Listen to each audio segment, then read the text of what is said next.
crying out loud. Ladies and gentlemen, welcome to today's episode.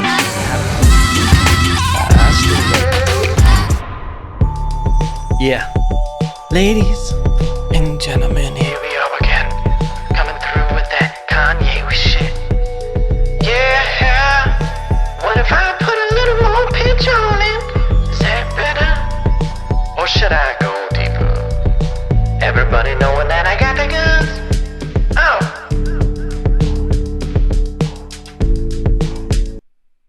Ladies and gentlemen, that was going nowhere. Okay? Listen, sometimes the song isn't just meant to be there. Sometimes, you know? And did I even know that this effect was still on when I start dropping bombs, dropping bars? Everybody knows that I gotta go far in a car, but I drive a truck because I don't give a fuck. You want to keep it 100 like a buck on the wall. Ladies and gentlemen, listen. Stupid, ladies and gentlemen. If it's your first time with the podcast, welcome. My name here is Evan Lopez. It's actually technically my name anywhere, okay? But especially here, okay? Everybody who knows me knows that's my name. Thank you for coming. Don't forget to like, comment, subscribe. We're going to have a great old time today, okay? We're going to talk about a few little knickknacks, things going on in the news. Why is this effect still on here? I don't know. There, we got it. Now we're back to being sultry. It's because we did that Kanye West thing, last episode. Listen, Kanye West is out here floundering in the media. When is it enough, Kanye? You know what it is? It's like Kanye West, it's like a that's what she said joke. It's funny if you sneak it in there, but that's what she said. Hey. I'm way too happy with myself about that joke. If you sneak in a that's what she said joke in there every now and then, it works. All right. It's clever enough. You got it in the right punch. It'll still work.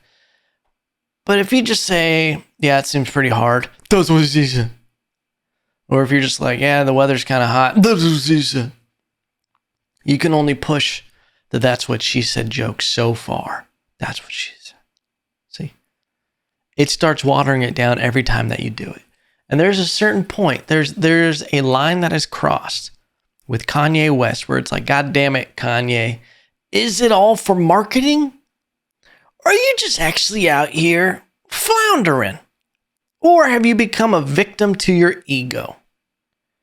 Because you couldn't handle that you weren't considered a genius. You started caring too much of what everybody thought all the time about everything, that you had to be acknowledged as the greatest, as captivating, and all this stuff. Listen, if you know me, and you know my name's Evan Lopez. Hey, how you guys doing? You know how big of a Kanye West fan I am. I will say pound for pound, song for song, beat for beat, instrumental, Kanye is amongst the GOATs to ever do it. In music, the ingenuity and what he's done in that lane. I give Kanye all the praises there. But I think even when Mr. Rogan had him on, he let Kanye try to elaborate and do a lot of his thoughts in a podcast where you got to kind of work through ideas. That's the great thing about a 3-hour podcast. Is your boy ready for that? Nah, 3 hours is way too much for someone to spew by themselves. Half hour is pushing it. You don't think I know that? Okay. But when Kanye started talking about some of his ideas and things that he wanted to do, you were like, oh, there's not a lot of substance here. It's like not everything can just be painted with broad strokes. We need some deets in there if we're going to make something out of these ideas, Kanye. Okay. But I think that there's like this thing, there's worship for Kanye West, and I'm on that board when it comes to music, especially older music. There's this worship of Kanye West where it's like everything he does is a genius move. Oh, it's just marketing. Kanye's out here marketing. For what? For what? had an album come out. So he's out in the public and doing things and starting beefs and all this and fucking wearing fencing helmets to the Super Bowl. Okay. Dude, there's people read into things. You ever had, you go see a movie and then you're like, I wonder what that was. And then you go back and what I like to do is I go see a movie if I really like it a lot. I'll go read a ton about the director, about their process, what they did. I'll watch behind the scenes. I just love to see how the sausage was made. But sometimes you go read something about someone's interpretation.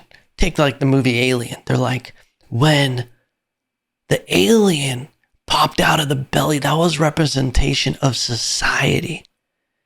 And when it went, meh, that was the director trying to tell us about the beginning of religion and a revolution of a monster that breaks out of us. But the old us must die so the new one can flourish. And sometimes that's scary. That's why it had teeth. You know, people come up with these ideas and like, then you ask the actual director. And he's just like, I was just trying to make a fucking monster movie. I don't know. I just thought the alien popping out of the stomach was cool. It made sense for it laying eggs. Like, it's not that deep.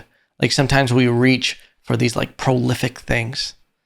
Unrelated, but like, you know, with Ukraine and everything, you hear about these legends of this war and the ghost of Kiev. The Ukrainian Reaper.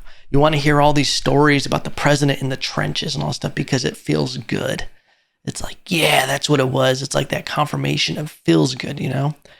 I think there's a lot of people who do that with Kanye West, where they're like, this is what Kanye is doing. And this is why it's genius when he's wearing this fucking fencing mask. He's getting eyeballs. But I'm like, yeah, at what cost? You know? Where did he even get that mask? Did he make it? Because then that's impressive. Like, oh, that's your art? That's tight, bro. But then it's just like, there's so many of these things. And it's like, is Kanye out here with this one model? And then now he's dating this girl who's a Kim Kardashian lookalike. And people are like, he's trying to send a message about our society and how things are different, but things are the same. And they think everything is a genius moment. Oh, Kanye's marketing his next album. Kanye's doing this. He's so good at garnering attention. I'm like, hey, did you ever think that maybe this is a man floundering with his ego? Where he's just like, fuck, I'm out here trying to keep my kids, see them, fucking Pete Davidson fucking up my life.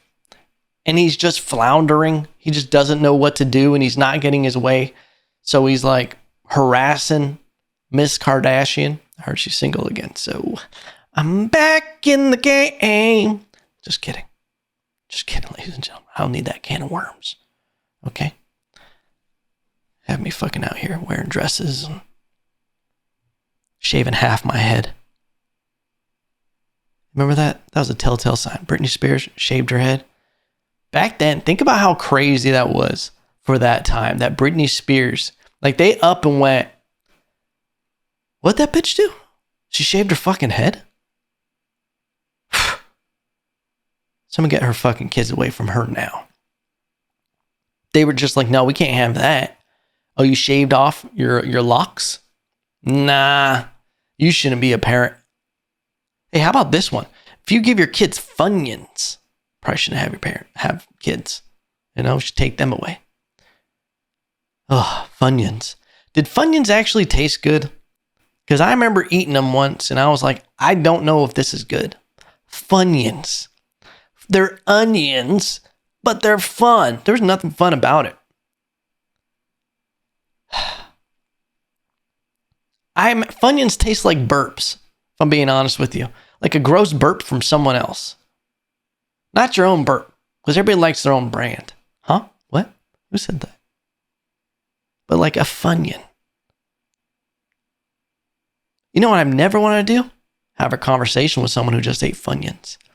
I don't even think I know anybody who eats Funyuns anymore. If you eat Funyuns, can't be my friend, pal. I just don't respect you. I don't believe in you. I've never went. Here's another fact. Can you think of one person who has Funyuns in their household? Think about that person and then think about how their life is. You respect them? Guarantee they're not a good person. They're the person who takes money out of the tithe. You know, when you go to church and they pass the hat around. How weird is that? You go to church and they want your fucking money. You're like, I came here to pray to God to save my family. And they're like, well, that's going to cost you a fee. You're like, no, but I need money. They're like, well, God needs it more. Like, doesn't God have infinite resources? And he's out here needing my fucking $5 this church? It's the most ridiculous thing ever. I didn't realize churches were so profitable until I started learning about the pastors who were like buying Kanye West's jets and everything like that. The Lord would want me to have this G5. PJ, baby. The Lord wants me to represent him in style. That's a career I could get behind. Fucking religious. Start my own church, though. There was a church in Puerto Rico, and we're all over the place. This is the rabbit hole episode, popcorn episode. But I remember it was a cult, and the reason why I found out what it was is because I was always curious, because I saw a building that had a giant great white shark on the side of it, and a T-Rex, a life-size T-Rex statue in front of it. And I always wondered what the building was. And then finally I was like, what is this building? And I found out it was a cult. And if I was going to have a cult, you can guarantee I would have a building with a great white shark on it and a T-Rex too. Because you know what I want to attract? Stupid people like me who are impressed by things like that. I call my religion the Great White Rexes. Okay? The Jurassic Jaws bars. And I'd get dumbasses like me. I'd be like, yeah, when you sign up for the church, you get your own little shark tooth necklace. Once a month, we meet up in the park and we watch Jurassic Park. We'll play on words for you right there. That's how you get somebody to sign up for your church. You don't go door to door and harass people. You watch Jurassic Park in the park and you get people interested. You tell them we do this once a month, they'll sell you their kids right there. But before I lose this, the one thing about the cult that turned me off and I went, nah, this ain't for me. They had this thing where, and this is real, as far as I know, could be complete bullshit. They had this thing where the owner of the church, the cult leader, basically when someone would get married, he had to sleep with the bride the night before the wedding. He was like, yeah, that's all great and everything, but I gotta fuck her. Okay? I have to break this in for you. Okay? It's almost like he's taking his dick and pretending it's sage and that you have a ghost in your haunted house. He's like, ooh, there's a spooky ghost and I gotta stick my sage in it. Okay? And I'm gonna exorcise this demon for you. All right? How? And you got a building like that, you got some members. How is this happening? How is this okay? Everybody's just like, yeah, that makes sense. That makes sense that you should be able to fuck my wife. Logical. This is what is so ridiculous about some religions, these cults. And that's how you know something is a cult. That should be the first question. If you're ever being courted by a cult, you go, hey, so you fuck everyone's wife? What do you do? What's the deal with that? And if they're like, well, we don't like to call it fucking. Have a nice day. I'm out for that reason. All right? And it's never like, no, listen, you sign up, you get to fuck everyone else's wives. Well, that sounds like, no, it's going to be a problem. That's never the case with cults. Yeah. My brain just brain farted and I thought cults with an O. And I was like, no, that's a different word. But how crazy. It's crazy that religion like that works. Sometimes I think it's crazy that religion in general works. It's just, there are a lot of people who are religious. Myself, I consider myself more of a spiritual man. Where I'm not smart enough to decide, I don't really think anybody, that there isn't something else out there. Because if there's one thing science is always proving, is that there's so much that is unknown about life and the cycle, and especially after we die. And then when you start venturing into like the mushrooms, LSD, maybe not LSD, DMT, all these different things. And it's like, when you're tripping out on these things, are you actually just completely tripping? Or are you actually able, it's like putting a fucking antenna on your receiver and you can actually connect to some shit that's out there? We don't know. We don't know. Like when the dimethyltryptamine is released in your brain when you're born and when you die. So it's like these near-death experiences people have. They see God and all this stuff is like, are they actually seeing God? Or are they just tripping the fuck out so they're all zen when they die? They don't freak out. Instead, they just go. And they're gone. We will never know. I don't have the answers. But here's what I don't think. I don't think the religion where they're fucking your wife is the one to go with. I just don't think that's the one. I don't think that's the answer. It seems a little too self-serving. Okay? You know what religions I don't mind though? Mormons. Haven't really met a Mormon I didn't like. Decent people, family people, good morals, good values. They're out there walking. I respect people who walk, you know? That's a crazy thing to try to sell. You go door to door and you're selling religion. Hey, what's your product? Like they come up to your door, knock on it. Hey, how you doing today, sir? I'm good. How you doing? I'm doing well. I'm blessed. I don't know if they say that. Do you have a minute to talk about your Lord and Savior? Is your soul for sale? Because they're selling you on their religion, but they really want your soul. That's the whole deal. What a crazy thing to be like, hey, have you thought about what's going to happen after you die? You're like, dude, I don't even know how I'm going to pay my electricity bill. And you're over here thinking I'm worried about my goddamn soul. That's a hard sell. I feel like if you're a Mormon and you can sell people, if you can cold sell people on a religion, hey, go ahead and change your whole life for me real quick. You could fucking sell anything. You know? You could sell chlamydia to a clam. Hey, how you guys doing? My apologies, people. We're all over the place this morning. Who said that? I'ma start a cult in the back of a CVS. Doesn't make sense. When you gotta make sense, when you're in a cult, you just fuck everyone, sip my cult. I'ma fuck the guys too, because who said that? Equality, it's you, and me. And I guess your friend can watch, but he's gotta join the cult if he wants to watch. That'd be crazy, huh? You bring someone to your new cult, and they're just like, yeah, why don't you just hang out in the back for a second, and we'll figure this out. Why don't you see how this goes down first, all right? Crazy. Your boy just started going back to jiu-jitsu. I've been away for too long. There's some things that I've realized lately is that I've lost sight of some things. These everyday things that I've been doing that keep me sane. Since it's crazy. They talk about in, life, one of the biggest things that you're going to do and big stressors is moving and buying a house. Well, we moved to Texas, getting married and buying a house. Things just start falling, things that just start taking priority. And this is where your boy fucked up because, and I give myself a slight pass on some ideas because my business started taking off and I had to make this money. And dude, houses are fucking expensive. What a scam. And then filling up a house. I just thought you buy the house, boop, a genie appears and they just decorate your house for you. But it's just expensive. There's so much hidden fees in this shit. No complaining.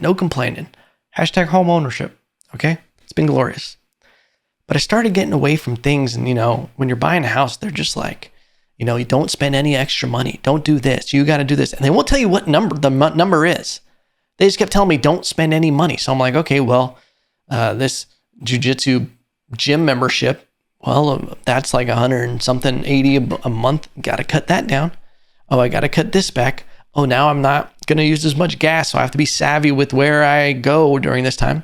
So I started cutting back and limiting my nights of doing stand-up and limiting like going and doing these things that put me in uncomfortable positions. And I'll tell you right now, it was the worst thing I ever did, because I started almost changing.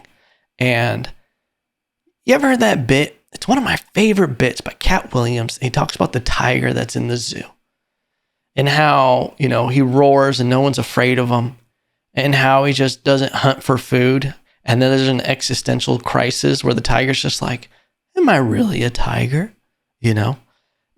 That's what started happening, because it's like, I love putting myself in these uncomfortable positions. And giggity, that's what she said. And call back. Anyway, I started getting away from that a little bit, where my business, I started going, okay, well, I got to work on this and I got to do this. And then I started giving into that resistance. And I think you put that together with the pandemic, where life didn't just stop and then it started right back up where it was. It was like I had picked up these new habits and ways of life within the pandemic. That first year I was in California, where it's like I got comfortable with being like, oh yeah, this is just what it is. This is what I do. Like picking up playing video games. Dude, Evan, before the pandemic, if he had known I was playing video games, pissed. Do I still play video games? I play like one game once a week, if that, with my buddy. And we just mainly talk shit. It's just a way to connect, But I was getting too into it. I was playing too much Call of Duty. I had a blast doing it. It saved me during the pandemic, talking shit to little kids. I fucking loved it. It was fun. I really enjoyed that game. They fucking ruined it though. Modern Warfare was great. Warzone was great. But this new shit, they got to make cheaters and all that. It's not even worth it. But I even started playing this other game, this old game, StarCraft. I was obsessed with this when I was a kid. Obsessed. I lost countless days off my life just playing this game when I was a kid. And there was a point a few weeks ago where I was playing this guy and he was toying with me, just beating the shit out of me. And he's typing to me and everything. And your boy loves to talk shit. And I had nothing I could say. I was like, this dude is just so much better than me. And I had to make a decision. I went, Evan, are you going to dedicate your life? Because this is how I am. I'm the person in the movie always, where it's like, you get defeated and you're like, I must dedicate my entire life to this and I will be back stronger than ever. And that's the moment I was at. I went, Evan, are you going to write down this person's username? Fucking pinkfuckface32, whatever his name was. And you're just going to play and research how to get better so you can find this fuckface again and take everything from him. And then I thought, Evan, are you going to do that and lose all this other stuff that you've been trying to do? Because you're going to start losing a couple hours a day to this, buddy. And you're already tired all the time. And so I went, fuck it. And I rage deleted the game from my computer and haven't installed it. And I've been clean for a while. It's been at least 2 to 3 weeks. Okay. And I feel good. And one of the things is that I got comfortable not going to jiu-jitsu, not going to boxing, and just doing my own workouts because I was saving money and it's all right now we're pinching pennies and all that. But it's like I started losing something that always, like I forgot that how important it was. It's that like getting out of your comfort zone is a vehicle for confidence and getting you prepared for other aspects of your life. Listen, you go to a place where a grown man chokes you and completely just destroys you and embarrasses you and just makes you feel like a wee lad. Going up on stage doesn't seem that bad. Having a Zoom meeting with a potential client is nothing. And that's what I like to do, is put myself in these situations where, you feel really uncomfortable. You don't like it. You feel fucking phenomenal after, but you also get something from it whenever you can, be uncomfortable. And that's one thing I always try to tell people, like, do something that scares you. Whatever, whatever scares you, it's going to make you stronger. Unless it's like a fucking scary movie. That's bullshit. But, and it's different for everybody.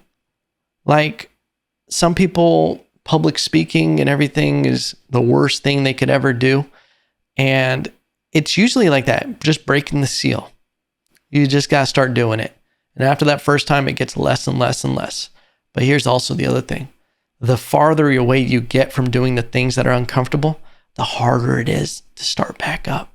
You just got to get that momentum going and start getting the ball rolling.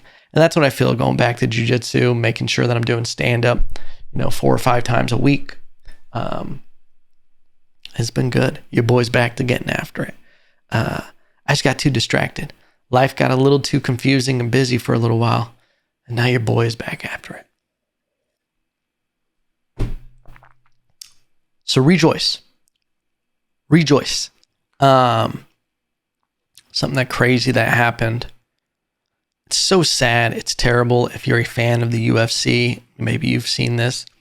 UFC legendary Hall of Fame, former heavyweight champion of the world, Cain Velasquez, arrested for attempted murder. Now, when I saw this, I went, holy shit. When the headline came out with the mugshot, I go, Cain Velasquez? What? He was like the last person that I thought would do something like this. And come to find out, it's a terrible situation. I've always loved and respected Cain Velasquez. I've watched, tons of footage of him, behind the scenes interviews. Did I meet him? No, I don't think I met him. Just a sweetheart of a human from everybody I've ever, known that knew him, and the way other people talk about him. His child, and it's been all over the place. It feels weird even saying this, but his child apparently was going to a home daycare and was getting molested by the lady who ran it, 41-year-old son that lived there. Over 100 times was allegedly molested. And Cain Velasquez found out about this, rammed into their car with his truck, and started shooting at the guy. And apparently he shot the stepfather who was in the car and tried shooting at the guy who molested his kid. And it's just like, now he's facing up to 20 years in prison to life because of this. And it literally breaks my heart because I understand that feeling. Like, oof, I feel like in every human being, there's that feeling of I couldn't imagine being a parent and thinking about that happening. The rage and just the reaction and what you would want to do to this individual who robbed your child. Oh, like that's not something you just get over, and that's something that is insane. And fuck that person. Fuck anyone who does that kind of shit. To put that on a child. And it breaks my heart because you start seeing the reaction from like law enforcement and everything like that. You start seeing the people talking about it saying, well, the sad thing here is that Cain took the law into his own hands. And this is something unfortunate that he should have let authorities take care of. I understand that. But there's got to be something where it's like, there has to be like a, hey, we get it clause. Like, I hope in this situation, there's a jury that is just like, what happened? Yeah, we get it. You're free to go. It's just, so much of it was a shock. And, I don't know Cain personally. But my heart goes out to him, his family, and just that kind of thing is just fucking, I couldn't imagine. Because it's like now facing life to prison, like he might not have a chance to be around his family anymore. I'm sure in hindsight, he wishes that he would have handled it different. But there's zero judgment for wanting to take that into your own hands. Zero to just be like, this motherfucker is leaving this earth for that. Shit's just wild. Shit's crazy. I don't know how we end on that subject without this being completely a dark exclamation point on this podcast. Let's go back to talking about Kanye West for a second. I got nothing for Kanye West. But ladies and gentlemen, I just want to tell you, thank you for listening to the podcast. When people reach out and they tell me they're listening to it while they're commuting, or they're sending me screenshots of the podcast and all of that, it makes my fucking day. I appreciate you guys listening to it. I'm trying my best right now. It's going to be growing. It's going to be changing. We're going to be trying to do more with the podcast because I love you and I miss you. And if you guys support me, I'm going to try to do my best to support you and to give you the best that I possibly can do. Okay? Try to add value and try to give you an escape, something to, I don't know. I try to be honest with this too when I'm going through things and being vulnerable. Because like that's on the other side of me talking about jujitsu and like the things and like getting in my comfort zone. It's vulnerable. And it's like sometimes people think because I have this like carefree attitude and I'm always joking, that I'm just like, oh yeah, Evan's fine. Evan just does this, you know? And it's like, you know, I think there was something in life with like the squeaky oil, or the squeaky wheel gets the oil. So it's like the person who doesn't complain, you know? You always got checking on your strong friends. All right.